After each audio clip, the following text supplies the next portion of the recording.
Good morning, August 12th. At first, I thought I was in love. Then I discovered I was just dependent. Joan H. Love and dependency are as different as night and day. Although at times they may look and even feel the same, understanding the difference may be the only way to preserve self-esteem. Whenever we are dependent, we devalue ourselves. Addiction always results in the loss of freedom and dignity. To compulsively cling to any relationship is to forego choice, which is a requisite of love. Rather than loving as an act of free will, we are simply acting out an addiction. When a relationship focuses only on the wishes and needs of the other, self-respect is impossible. The person experiencing an addictive relationship suffers enormous stress at the thought of losing the relationship. Thus, there is a rational willingness to do, say, or think whatever it takes to keep the relationship going. Self-esteem is always traded off in such situations.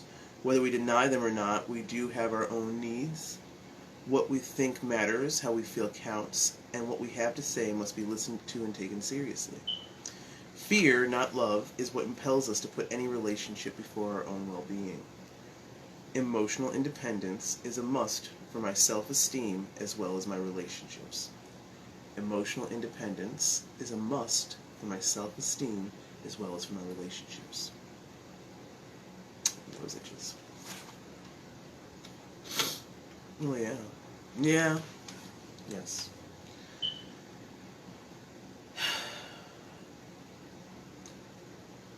It can be especially hard for women in a society that not only values the work outside the home or inside the home as much as society does men, which is evolving over time but still hasn't really changed. When your financial security and your living security are dependent on the emotional satisfaction of a financial provider, it can become really easy, especially in a society that raises emotionally. A lot of men leave the home and they aren't actually emotionally men yet, and it's usually some other woman out in society besides their own mother who ends up finishing the job of raising men, if it ever gets finished. I'm 31, I know a lot of guys my age that still aren't adults yet. It's really interesting. And we excuse it like girls mature faster than boys. I mean, no, they don't have to, we're just forced to at a certain point. But, so it can be really easy to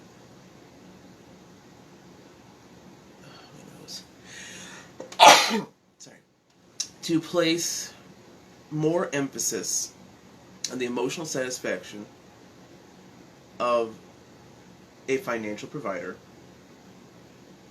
out of fear of losing financial security, losing a home for yourself and your children, losing control over what happens to your children. I know a lot of women who,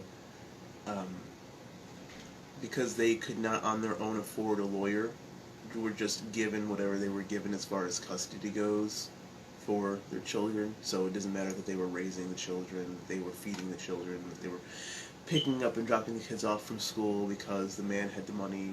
He got say and control over what happened to the children even after he was no longer partnered with the woman. Yeah.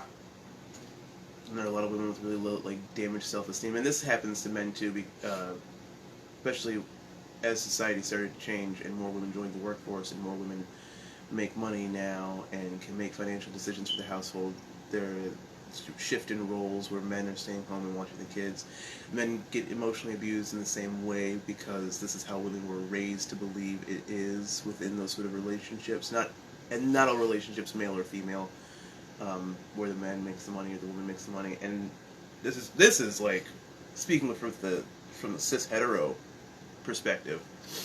So even in non-gender traditional relationships. There's a lot of descriptives or adjectives for the differences in the gender spectrum that I could use here, but holy shit, that would take a while. So I started out with men and women, and I amend it by saying that it's not just about like cis-hetero relationships. So in all relationships, it can become really easy because of power differentials for the person who does not have the power differential in their favor financially to begin to emotionally overwork to satisfy the source of financial security. And that's really unhealthy for everybody. There we go. Emotional independence is a must for my self-esteem as well as for my relationships. Yes.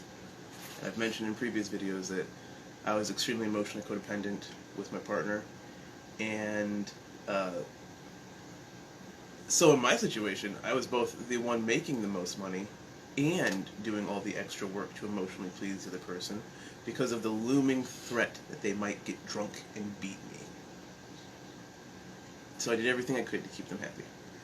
And that was ignoring my own mental health and well-being. And after a while, I got out of that situation. But it definitely damaged my self-esteem, and it took a toll on my ability to return to a level of self-esteem. Like, as soon as I kicked the guy out, it wasn't like I was just like, well, living my best life. Like, no, there's some work that had to be done between there and here, and it's still being done. But yeah, emotional independence. So, autonomy of your own decisions, like the ability to make decisions that make you happy without anybody, like without thinking about anybody else, just making yourself happy for just like a minute even, is so important in maintaining self-esteem and also just maintaining well-rounded mental health. Like, you're born alone, you die alone. Even twins, like, you're not coming out of the birth canal at the exact same time. There's always one that came first or second, whatever. Born alone, die alone. So in the meantime, you should really focus on pleasing you. That's all you got. This could all be an illusion for all you know. Who knows? Like, emotional independence is a must for my self-esteem as well as for my relationships. Good morning.